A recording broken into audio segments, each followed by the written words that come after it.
Hello, everyone, and welcome to the Your Mark on the World show. I'm your host, Devin Thorpe. I'm a Forbes contributor covering social entrepreneurship and impact investing. And today's guest is really an extraordinary individual. Our guest is former Prime Minister Laurent Lamothe. He is the former Prime Minister of Haiti. Prime Minister, welcome to the show. Thank you very much, Devin. It's a pleasure to be on your show today, and I'm looking forward to it. You served as Prime Minister of Haiti for the longest term of anyone in my lifetime, as I understand it. That's correct. I served for 31 hardworking months, having many sleepless nights. Yes, I imagine. I was just going to say your mantra must have been, in those years shortly after the earthquake must have been, we'll rest when we're dead, because there was so much work to be done at that time. It was incredible. It was extraordinary work, but worth every minute of it. I visited Haiti last November, and it was really really a life-changing experience for me. It's a wonderful country. It was tragic to see the signs that remain of the earthquake. It was exciting to see the progress that we could see in so many areas. But Haiti really is a special and unique place in the hemisphere, isn't it?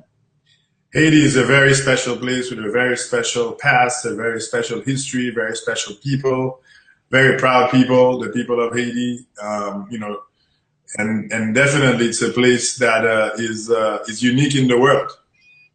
Now, I think of you as a social entrepreneur. You created the LSL Worldwide Initiative, and tell us a little bit about that.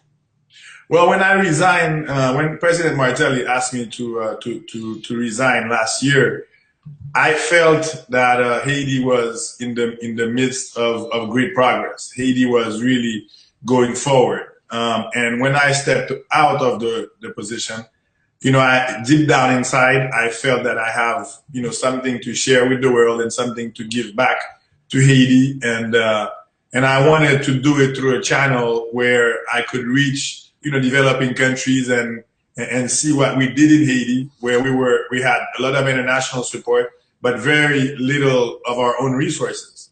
So I created LSL World Initiative in order to contribute what was learned to other developing countries, and it's been a great initiative. I mean, I've traveled the world. From Serbia to Rwanda to Suriname to El Salvador, going to Spain, Austria, and just talking about self-reliance model, a model that's yes, developing countries need foreign development assistance, but cannot depend on it eternally. You have to be able to be self-reliant, fly from your own wings, develop your own permanent financing structures, and through innovative financing. And this is what we're talking about. We're talking about transaction-based innovative financing for the development of countries. Developing countries are faced with budget deficits. They're faced with lack of their own resources. They're faced with lack of understanding from the donor community. So it's important for them to have their own sources, their own means of revenue, to be able to have the greater impact on a specific development sector, whether it's education, health, infrastructure, you name it. But it gives them a way to be able to finance their way forward. Now, you also recently created a foundation in honor of your father, Dr. Louis Lamothe. Tell us a little bit about the work of the foundation. Well, the foundation was a continuation of the work that my father did and that I did as Prime Minister of Haiti. And it's a way to continue to consistently give back to the community, to the ordinary citizens, to the farmers, to the pregnant women that need help, but do it in a micro way, because the foundation will not be able to do it in cross country. So we focused in a village called Nampayol. It's an 18,000 resident village, small, very small, in the middle of the mountain. It's a two and a half hour walk even to get there. There was no access to the village, so pregnant women were losing their lives because they could not get to hospitals. Many children, newborn, were lost because they couldn't have access to care. The production of the area was significantly hampered. So I decided to focus on that and do what's called the smart village concept, to do it around renewable energy that would hit every single aspect of the development of the village. Just like to have a smart village and to show what the smart village, as a microcosm of what can be in the rest of the country, and why not the rest of the developing world. So it's a small concept, but that has big repercussions and certainly huge dividends that can be paid for the rest of the developing world. This is the vision, and this is how I would like to take it. Fascinating work. I would love to talk more about that, but my Twitter followers have been pinging me with questions, and I want to get to some of those because I think they're good questions. A follower by the name of Nutu Konetke asked if you could quantify the level of agricultural outputs necessary to help Haiti's GDP. Well, we need to be, the first thing is that Haiti needs to work at being self-reliant and self-sufficient in terms of food security. So in the agricultural field, Haiti used to be self-sufficient in the rice production. Now Haiti imports, I would say 75% of its rice consumption. So we need to invest. And when we look at that area, the agricultural area, there is 3 specific segments that have to be taken into account. One is the financing for the farmers.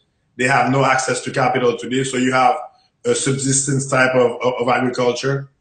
2 is the irrigation, the land irrigation. That's a big problem. And 3 is certainly the fertilizers needed in order for the agricultural to increase. We currently consume 400,000 tons of rice per year, whereas we only produce less than 70,000. And out of the 70,000, 10,000 are wasted. So really, this is where the main focus has to be, and that has to drive the GDP. And Haiti could be an exporter of rice because the quality of rice that we have is excellent. It's a gourmet type of rice that could be sold in Whole Foods, in many of the the organic type of stores throughout the United States and the rest of the world. So definitely the rice sector is one where that could help positively impact our GDP.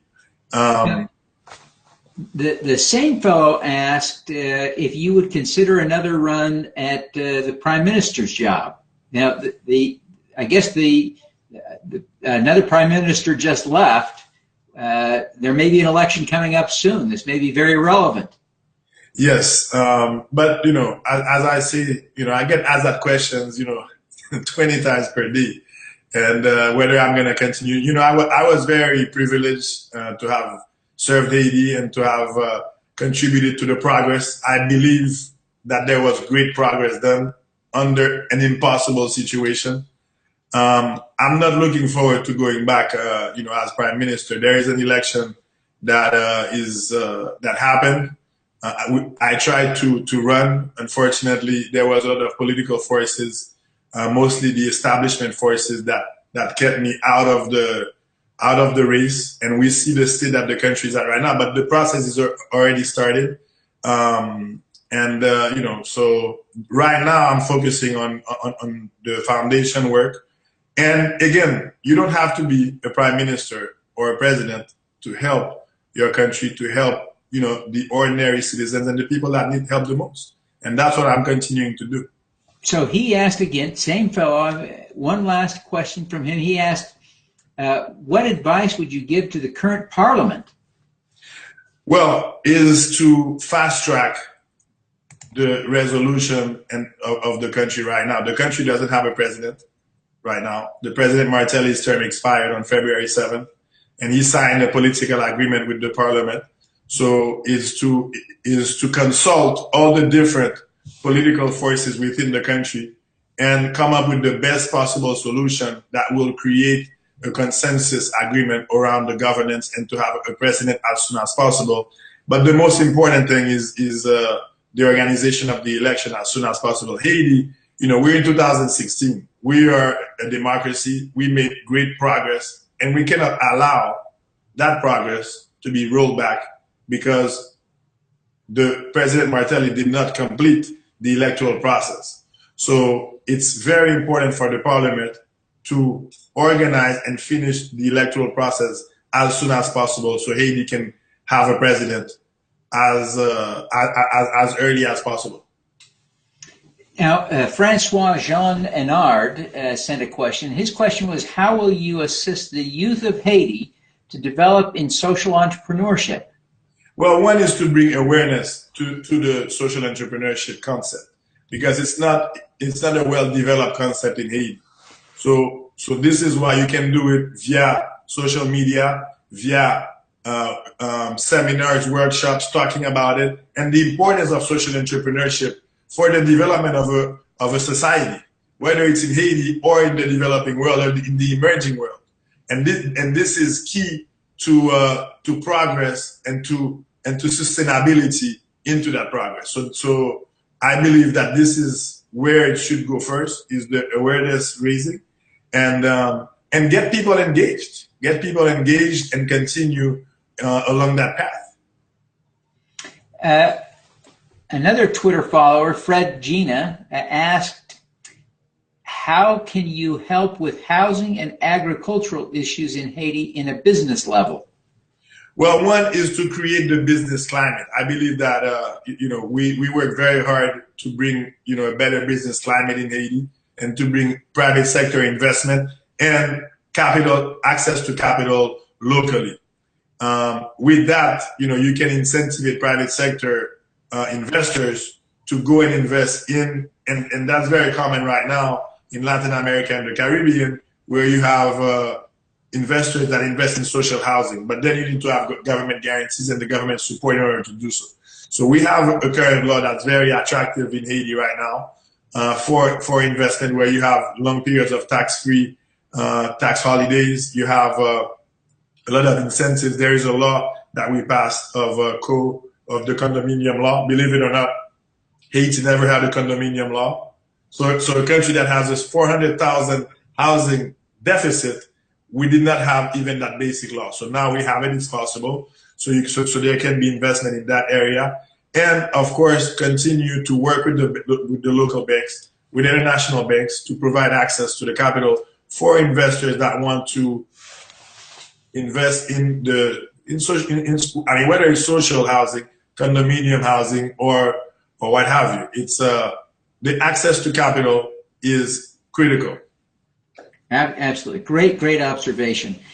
I want to ask you a couple of personal questions before I let you go. I know your time is short and valuable, but you are a role model to millions of people in Haiti and elsewhere around the world. Who do you look up to for inspiration? Who's your role model? That's a very interesting question, and that's the first time I've been asked that question, actually. I lived 3 years in South Africa, and those 3 years had a great impact on me as a person and how I view the world. So the person that I look up to is definitely Nelson Mandela. Nelson Mandela is a great human being. He gave up his life, I would say, for the sake of humanity, for fighting for social justice, and doing it in a humane way, that actually in an inclusive way, not in a divisive way. So I look up to him for being a humble person and an impactful person, and somebody that gave it his all for the ordinary South Africans, and he should be commended by the future generations, throughout the world, for his contribution to the social justice progress in this world.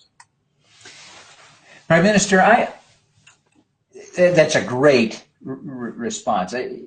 he truly is one of those great heroes that you and I have had the opportunity to have our lives overlap with his. So many of the great names we know in history, we only know from history. You and I had the opportunity to be more or less contemporaries of Nelson Mandela.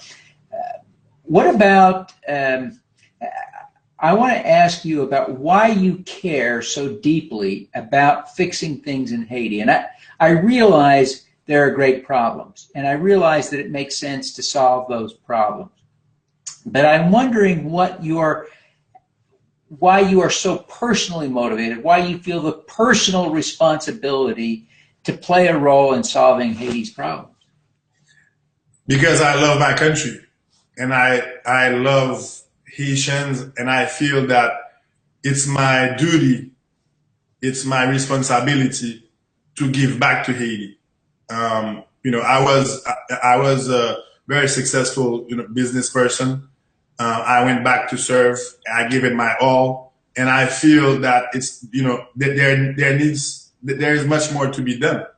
And this is why, out of, love and simple love for the country. That makes perfect sense, and I appreciate you sharing that personal feeling. Before you go, I love to ask all of our guests for what I call an impact hack, some tip that would help us to do more good in the world. What would you suggest? Well, it's definitely the desire to help others and see others get better next to you, is to have a selfless approach to helping and doing good, and measuring also what you're doing. So having the impact is the desire, of course, to see others get better, but also you have to be able to measure the progress and measure the success. And this is what we don't do enough of, and too much times, certainly too frequent occasions is it done for maybe a tax write-off or something like that, but it has to be done in a more holistic way. The impact has to be done, from zero to completion, and caring and having the determination, the heart into doing good, and having, because that's when you're gonna have the true impact, is when you see it through, and the people that you're helping, you deeply care about them. Fantastic. Great response. Prime Minister, I thank you very much for taking the time to be with us today. I know that there are countless people who'd like to find ways to connect with you. What's the best way for people to connect with you? Is it Twitter, Facebook? What's the best way for people to reach out? Well, I have a Twitter that's at Laurent Lamothe, and the Facebook, of course, is Laurent Lamothe, and my personal